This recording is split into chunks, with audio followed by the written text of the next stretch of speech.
primero que nada les queremos agradecer por todas las preguntas que nos enviaron. Lo que nosotros hicimos fue resumirlas en 10 preguntas. Las primeras 5 las va a responder Fabio y las otras siguientes las va a responder Juan Manuel. Vamos a comenzar con la primera para Fabio sobre el tema castración de vacas. Sobre este tema surgieron varias interrogantes que se pueden resumir en las siguientes. Con respecto a qué experiencias hay en castración de vacas, si es aconsejable castrar para engordar con mayor eficiencia. Otra sobre, ¿hay una pérdida de peso inicial, pero se evita una posible preñez? ¿Hay datos de ganancia y rendimientos en vaquillonas y vacas castradas?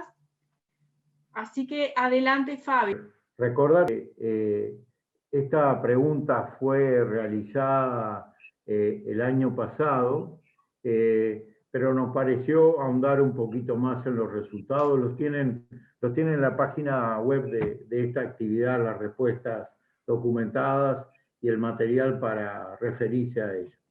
Primero que nada, cuando uno mira la literatura, que no es mucha en la región, sobre todo contemplando la categoría vaca de descarte, y sobre todo teniendo en cuenta que los sistemas de producción del Uruguay fueron cambiando en términos de la velocidad de engorde de nuestras vacas. Digamos, hace 40 años la edad de faena era otra en el Uruguay, los niveles reproductivos eran otros en el Uruguay, y las tecnologías de engorde eran otros.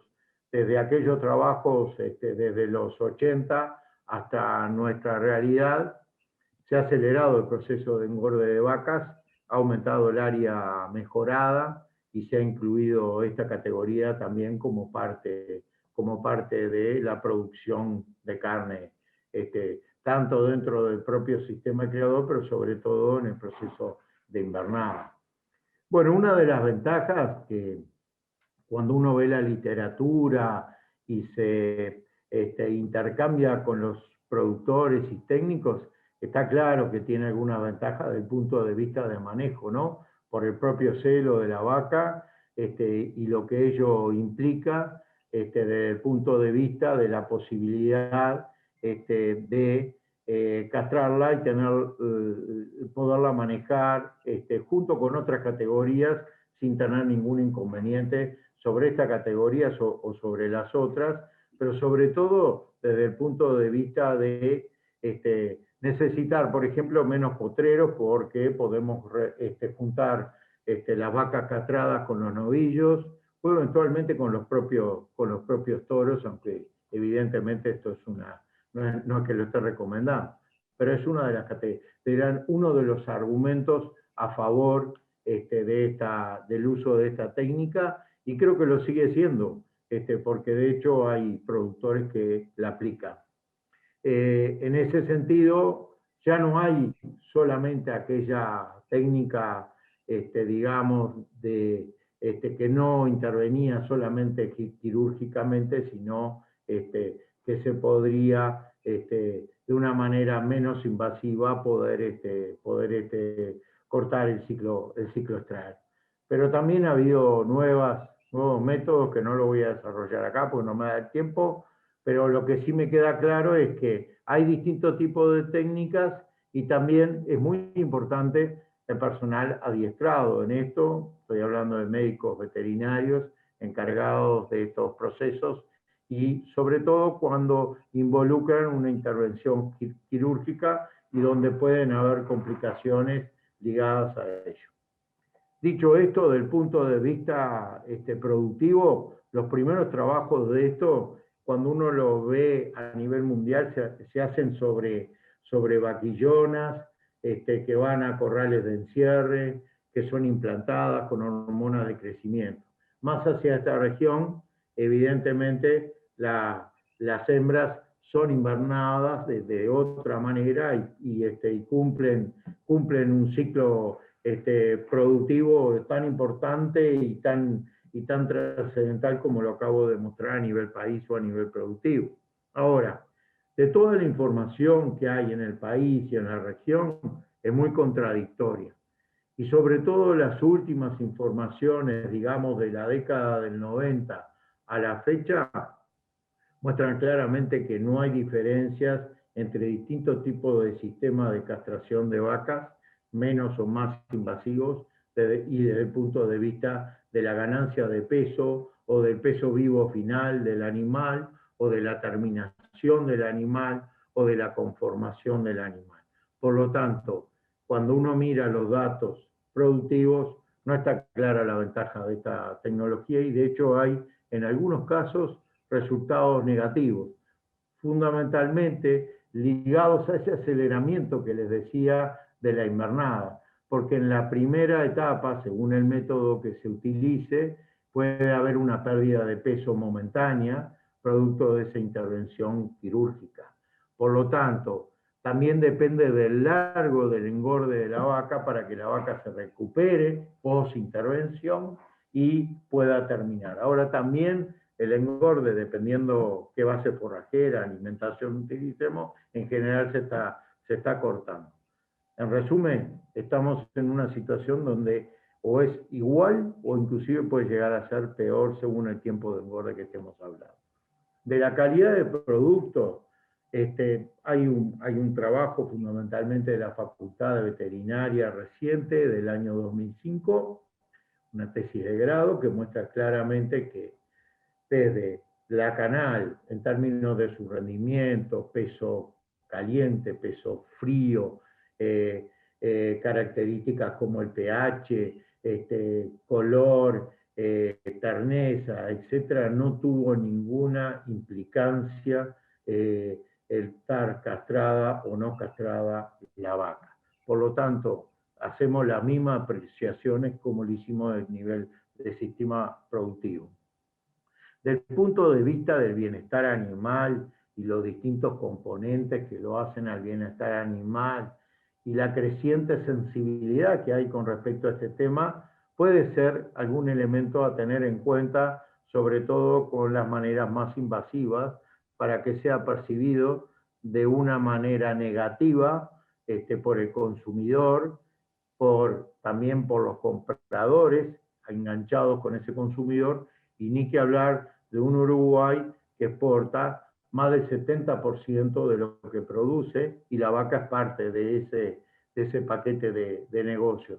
Por lo tanto, es cuestionable desde el punto de vista del bienestar animal, también desde esa dimensión, la castración de las vacas.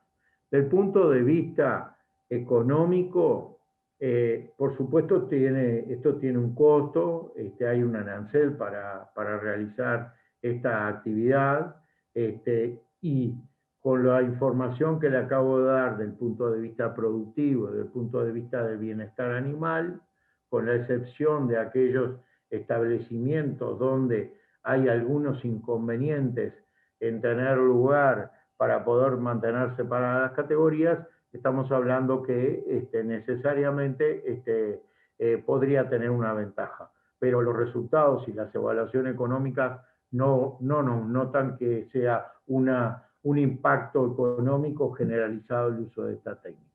Por lo tanto, la visión general, en una visión integral de la aplicación de esta tecnología desde el predio del productor al plato del consumidor, la vemos con un bajo impacto y un muy limitado uso, excepto situaciones particulares de manejo más extensivo de producción que podría tener una lógica dentro del manejo de un predio. Aquí terminaríamos esta primera inquietud de varios de los participantes de esta actividad. Bien, gracias Fabio. Ahora pasamos a la siguiente pregunta, que es son una serie de preguntas más vinculadas a lo que es la nutrición, y dice, ¿la suplementación de vacas de invernada a campo es eficiente? ¿Qué tipos de suplementación a campo natural durante el otoño hasta la terminación de vacas de descarte? En caso de suplementar, ¿hay algún suplemento más económico y con mejor conversión que el afrechillo de arroz sin desgrasar? Eso. Primero, le voy a dar un contextito. Si es eficiente o no una vaca, es todo relativo, ¿no? Acuérdense, porque hay una tentación de comparar a las vacas con los novillos. Y las vacas normalmente entre los 6 dientes y 8 dientes casi conforman el 90% de las hembras que se faenan en el Uruguay.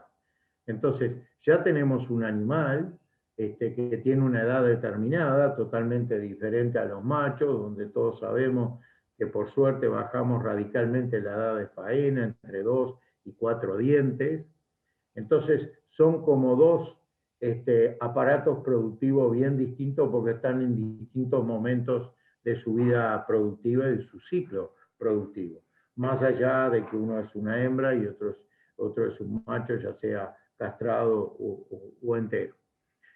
Pero, dicho esto, todas nuestras experiencias y la información que nos muestra, cuando se dan las condiciones de cantidad y calidad, como es el caso de estos 4 años de experiencia y 8 ensayos, nos muestran claramente que cualquier vaca que está bien alimentada gana 800 gramos a 1 kilo sin ningún problema durante periodos que van de 80 a 100 días.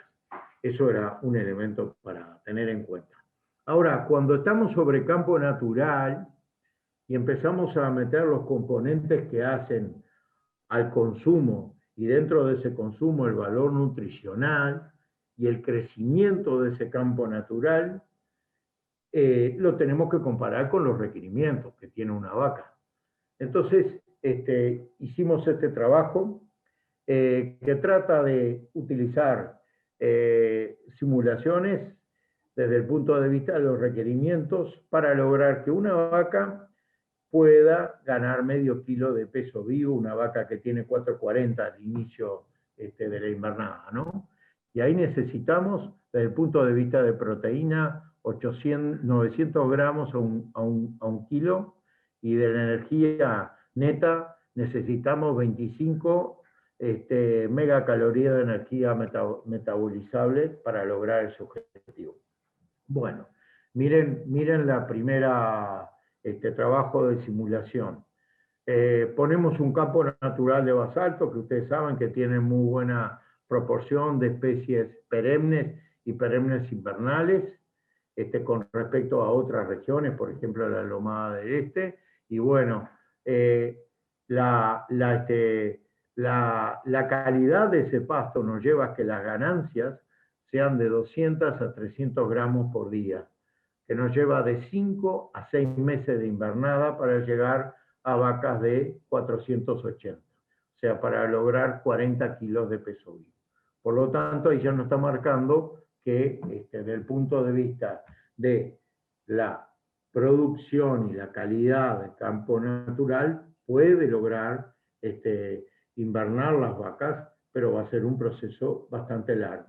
Cosa que no le estoy diciendo nada nuevo porque aquellos productores que lo hacen saben que este es un proceso largo, ¿no? Desde el punto de vista productivo. Y después, también, porque preguntan sobre el caso del afrechillo, cuando usamos el afrechillo, la noticia es que se puede lograr en asignaciones de 0,8 al 1% del peso vivo de las vacas, en este caso una vaca que tuviera 440 kilos, estamos hablando de 4,4 kilos por vaca y por día. Bueno, las ganancias en el mismo tipo de tapiz, estamos hablando de 400 a 500 gramos. Logramos, por supuesto, con este aumento, producto de los nutrientes extra que está dando el afrechillo de arroz, estamos logrando hacer este proceso en prácticamente la mitad de tiempo. Eso para que tengan una idea, si se puede, y si le ponemos suplemento también, pero son procesos bastante largos y hay que concebir la invernada de vaca en todo el sistema productivo, a no ser que solo hagamos esta actividad, de invernada de vaca en todo el establecimiento, que no es la lógica del Uruguay ganadero que conocemos, ¿no? Bien, otro, la comparación entre el afrechillo desgrasado y no desgrasado. El propio procedimiento a nivel de la industria molinera arrocera permite tener distintos tipos de productos, tanto desgrasado como no desgrasado. Lo que sí podemos decir que el gran cambio evidentemente está en el extracto etéreo que sale del proceso de molienda y que baja los niveles de energía que tiene el afrechillo cuando es desgrasado. Sin embargo, tiene niveles más que aceptables y los niveles de proteína no cambian mucho. Ya voy avisando que en la invernada de vacas y sobre tapices perennes invernales como los que tenemos en la región norte, particularmente estoy hablando del basalto, la energía es el problema número uno, no la proteína para engordar esta categoría. Después, la comparación con otras fuentes alternativas, yo elegí estas tres, pero pueden ser otras. Está el grano de maíz. Como pueden ver, el grano de maíz tiene una energía muy parecida a la del afrechillo sin desgrasar, pero los niveles de proteína son menores. Y después, el sorgo es capaz, que está más lejos de los niveles de energía y de proteína que en comparación con el afrechillo y de arroz. Y después está el afrechillo de arroz, que tiene buenos niveles de proteína, pero también tiene bajos niveles de energía. Cuando uno los compara, el grano de arroz con el afrechillo de trigo, evidentemente estamos frente a un producto, fundamentalmente en el componente energía, por debajo del afrechillo, sobre todo el afrechillo de arroz sin desgrasar y en menor medida con el afrechillo desgrasado. Y por supuesto, el grano de maíz es el que tiene, por dos elementos, por la energía que tiene y también por el tipo de energía ligado a su composición química, es un producto de altísimo nivel para lograr altísimas ganancias en estas y otras categorías. Por lo tanto, el afrechillo de por sí, el buen mensaje es que tiene un muy buen nivel proteico y un muy buen nivel energético y que compite perfectamente con cualquiera de estas otras fuentes desde el punto de vista nutricional para incorporar en la dieta de esta categoría. Y finalmente, decir que evidentemente el campo natural se puede engordar, pero tiene un potencial de engorde limitado para esta categoría. Hablamos de las diferencias entre el afrechillo desgrasado y no desgrasado versus otras opciones. Y finalmente, no me quiero olvidar de las consideraciones económicas. Todos ustedes tienen los valores de la tonelada de cualquiera de estas opciones de granos, pero les pido que no solo miren y hagan las cuentas, tanto técnicos como productores, por kilo de grano, primero, porque hay distintas humedades. Segundo, no lo hagan solamente por kilo de materia seca, sino lo tienen que hacer por unidad de energía y por unidad de proteína, porque ahí se pueden encontrar con sorpresas, que lo que parece barato termina siendo caro, cuando en el fondo estamos hablando de nutrición animal. Así que esas son las consideraciones con respecto a la pregunta que me hicieron. Muchas gracias. Bien, gracias Fabio. Vamos entonces a la tercera pregunta, que se refiere al tema pasturas. Y lo que cuestiona es, bueno, pregunta, ¿qué especies vegetales tenemos que buscar para decir que un campo, es engordador?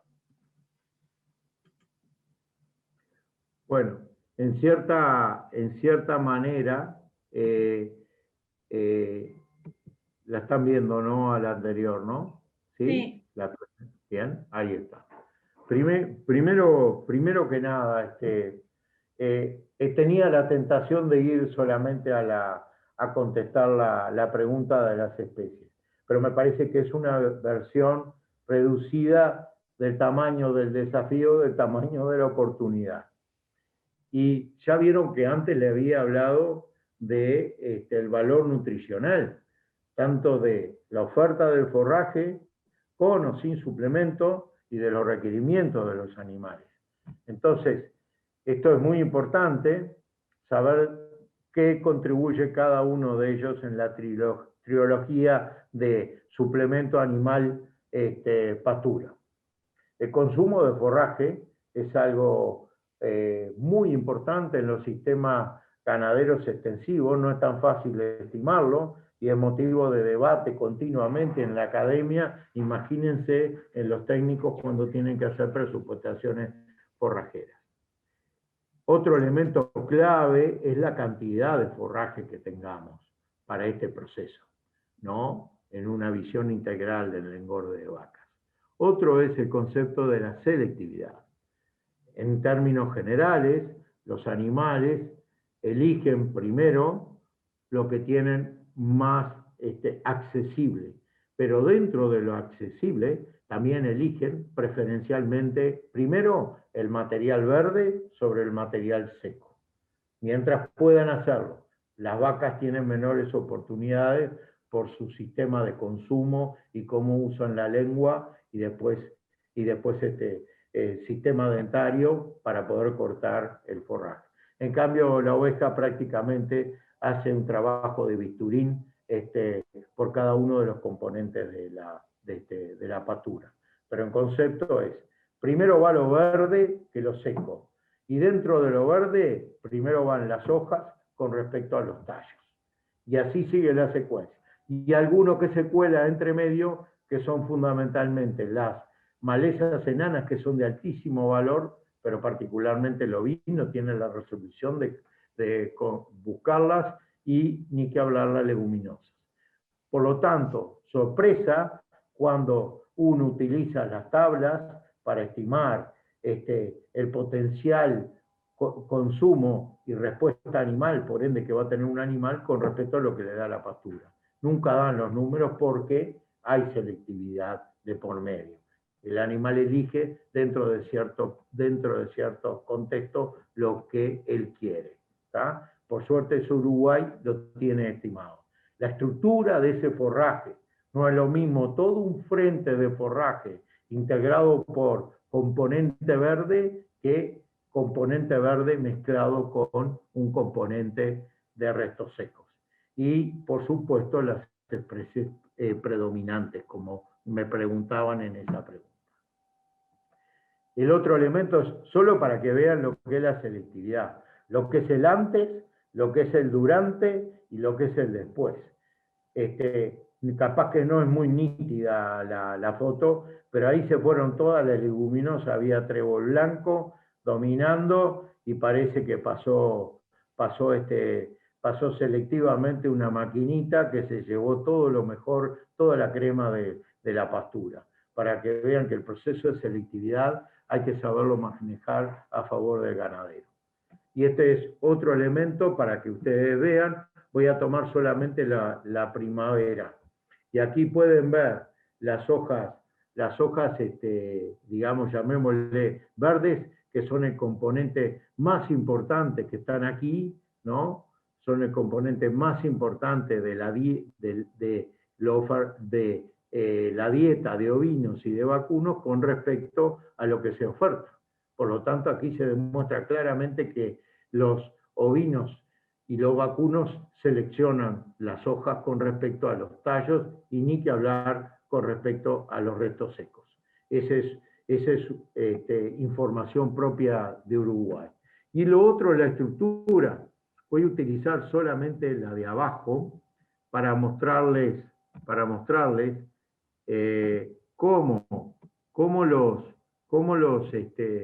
cómo está integrada la estructura. Fíjense aquí los porcentajes de seco y de verde, y la altura en estratos, desde los 0 a 2 centímetros hasta los 16 18 centímetros. No lo elegí por casualidad, esas alturas. Estamos hablando de más de 2.000 kilos de materia seca en pleno invierno. ¿Por qué invierno? Primero, no es fácil tener 2.000 kilos de materia seca en invierno, acumulada para este proceso, pero hay que tener mucho cuidado cómo está compuesto ese perfil, porque en el fondo pueden ver que los restos secos están en toda la estructura de forraje, y por más selectividad que haya, estamos obligando a las vacas a que también nos consuman el material que es el resto seco. Del punto de vista del valor nutritivo, más allá de la capacidad de fermentar la celulosa por parte de las vacas, es como si le estuviéramos dando un cartón a las vacas. Y esto es, no se asusten con esto, es solamente para mostrarles. Acá abajo pueden ver la cantidad de material muerto. Esto es lo que está disponible de nivel de proteína en negro en la pastura, y esto es lo que realmente selecciona el animal. Entonces, primer concepto, a mayor cantidad de material muerto, bueno, el nivel de proteína baja, pero el animal tiene cierta capacidad de discriminación para cosechar una mayor cantidad de proteína cruda que la que le oferta el forraje. Aquí ven la magnitud de lo que estamos hablando de la selectividad. Y otro es el ejemplo de dos componentes importantísimos, que son la energía, medida a través de la digestibilidad de la materia seca, y la proteína cruda. Y me voy a concentrar en este horizonte de forraje que va de los 8 centímetros a los 10, 12 centímetros de altura, entre los 1.500 y los 2.000 kilos de materia seca. Aquí pueden ver, primero, miren los niveles de proteína que se ofertan y lo que los animales son capaces de cosechar. Estamos con niveles por encima de 10% de proteína cruda. Estamos con capacidades de ganancias por encima del medio kilo en esta situación. Y los niveles de digestibilidad en estos rangos, otra vez los animales tienen la capacidad de cosechar ese forraje con mayor valor de energía, pero con niveles de 60% de digestibilidad seguramente no nos alcance para lograr ganancias de 800 a 1 kilo. Y eso es muy coherente con lo que le acababa de presentar en la pregunta anterior. Y finalmente, con respecto a las especies, no soy un especialista acá, pero tenemos en el equipo de Tacuarembó y de Iña en general, y esto es información que me proveyó el ingeniero Martín Jaurena sobre especies, digamos, finas, perennes, invernales, que debemos identificar dentro de nuestros campos. Algunos son más conocidos, otros menos conocidos por ustedes, pero están los Hebromus, la Stipa cetígera, la Púa nalígera, el Axonopus affinis y el Coloraquis seguioiana. Conceptualmente, aquí hay componentes que hacen a la cantidad en disponibilidad y altura, la selectividad que puede hacer el animal, el valor nutricional que puede cosechar el animal producto de su selectividad, y la estructura que generamos producto de la acumulación de ese forraje y de la manera que pastoreamos ese forraje, marca claramente una estructura favorable o no favorable para cosechar un volumen de forraje de alto valor nutricional que nos permite expresar mayor potencial productivo. Y ahí termino esta pregunta. Bien, gracias Fabio. Aún nos quedan 2 preguntas, así que vamos a la cuarta pregunta.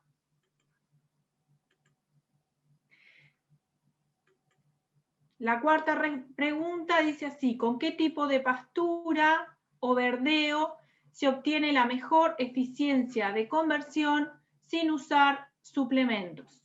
Adelante, Fabio. Bueno, en términos generales, voy a decir, las pasturas que normalmente conocemos como verdeos anuales invernales, ¿no? Tanto sea, doy ejemplos, ¿no? el caso de la avena o de Reigras, tienen una capacidad muy buena de engorde para cualquier categoría bovina, por dos elementos, por la altísima digestibilidad que tienen y los niveles de proteína que poseen. Además de tener otras características muy importantes desde el punto de vista de la producción de forraje. En pleno invierno hay hoy, digamos, disponibles variedades que permiten fácilmente superar 25 kilos de materia seca por hectárea por día. Una vaca de esta puede cosechar, por ejemplo, 10 kilos de forraje por día para poder ganar para lograr esa ganancia de 800 gramos, 1 kilo. Por lo tanto, ya el crecimiento nos podría permitir estar por encima de 2 vacas por hectárea. Y otro elemento también es aprovechar la complementación del Reigras y de la avena para extender el ciclo productivo. Aunque también digo que producto de la evaluación genética de INIA y de las nuevas opciones forrajeras, hay regrases que se están comportando y combinando prácticamente a las dos especies. Depende del momento de siembra, etcétera, y el largo productivo del ciclo productivo y el valor nutricional de ese ciclo. Lo bueno y la ventaja de estas dos especies es la facilidad de siembra y la facilidad del manejo agronómico y también del manejo del pastoreo, porque tienen bastante lógica un manejo integral de ambas, sobre todo en los momentos de activo crecimiento. Después pasamos a las otras opciones, donde se incorporan las leguminosas con gramíneas anuales. Sigue siendo presente lo de las gramíneas, porque las anuales son necesariamente las dos que hablé, y de las leguminosas, normalmente la combinación viene con el blanco y el rojo, que se adapta muy bien en la zona norte del país, pero también se puede incluir y perfectamente, y está comprobado, su aporte más primavero estival del Lotus corniculatus, y ni que hablar cuando se trata de evitar problemas de meteorismo como parte de un manejo integral del meteorismo, el tener los Lotus que tienen esas ventajas por la presencia de los taninos.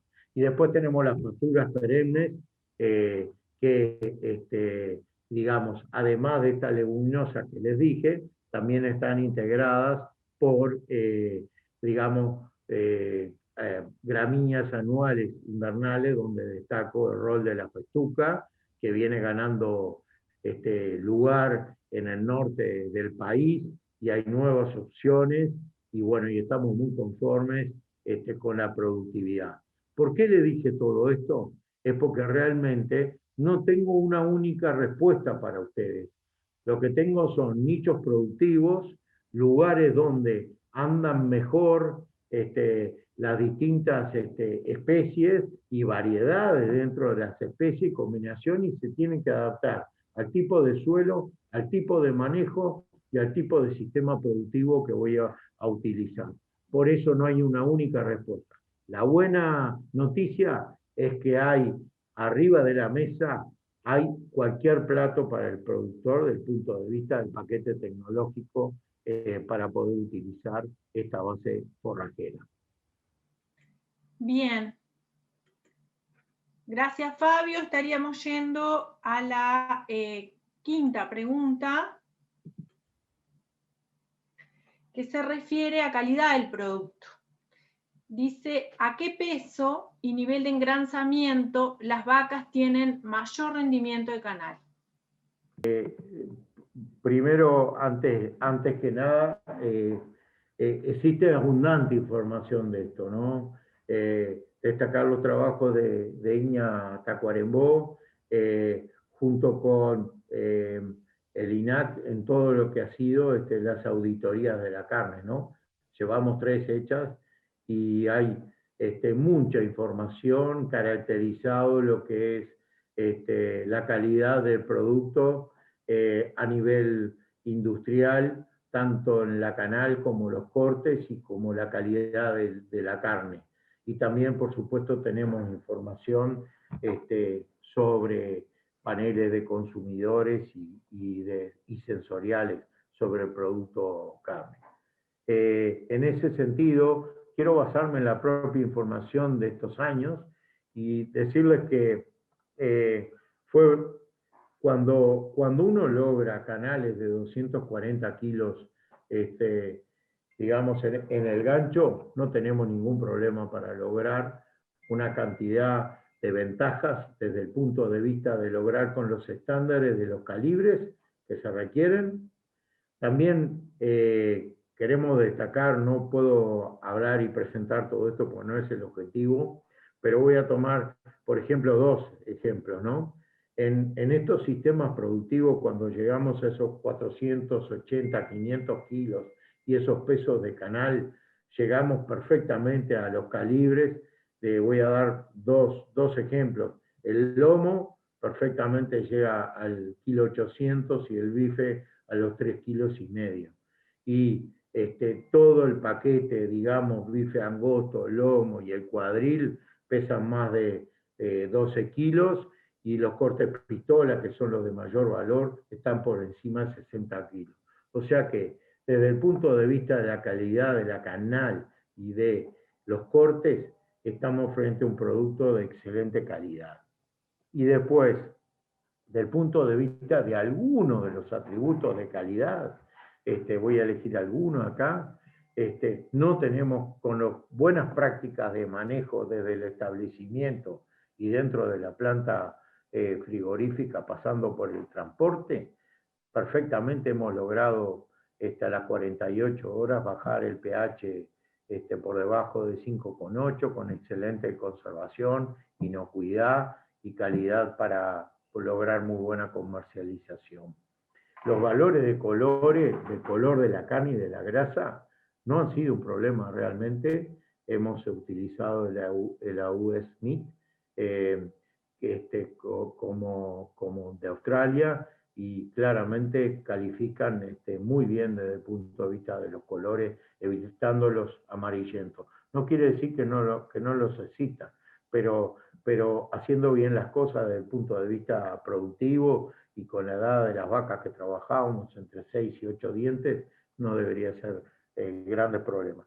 Y el otro tema que muchas veces se critica a este producto es la terneza. En ese sentido, en razas británicas no hemos tenido ningún tipo de problema, que a los 14 días logramos valores de kilos de fuerza de menores a 4,5 kilos, que es la fuerza de desgarrar un pedazo, un trozo de carne, y cuando se logra al menos que el 95% de los consumidores, por lo menos logramos que el 95% de los consumidores con esos valores digan que están frente a carnes tiernas.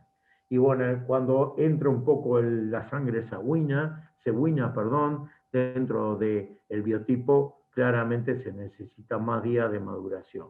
Pero desde el punto de vista industrial, por supuesto que esto tiene un costo, pero no nos debemos olvidar que también el transporte puede servir perfectamente, sobre todo como destinos como la China, etcétera, con donde va este producto. Uno de los lugares donde este producto no sería un problema el proceso de maduración y tener un producto de calidad. Por lo tanto, quiero decir que estamos frente a un producto de excelente calidad en el Uruguay. No teníamos esta información y ahora podemos decir con tranquilidad que tenemos muy buena carne, tanto proveniente de los machos como proveniente de las hembras de invernada del Uruguay. Muchas gracias.